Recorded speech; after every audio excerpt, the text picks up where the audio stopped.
customer hari ni, fly client, okay, and okay, ini bentuk yang masalah pada end, dia punya thorax, bengkok bengkok ke kanan. Okay, berapa lama dah?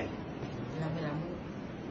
Ada 20 plus, 20 years plus, 20 years plus. Nah, ni datang ni kita minta kepada Allah Ta'ala izinkan, mohon agar dia back to normal lah. 20 tahun punya masalah, okay, dan keadaan ni dia membengkak sekali, membengkak sekali di bawah belah kanan. Okay.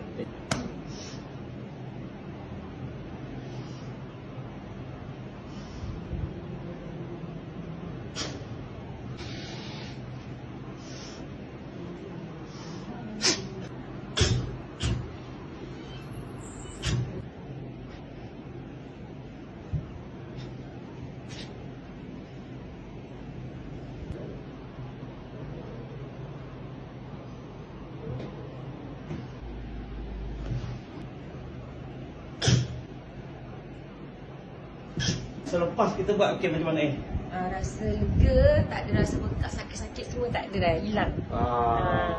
Gone Masalah S bengkok tadi settle, okey. Follow cuma masa di S yang harus.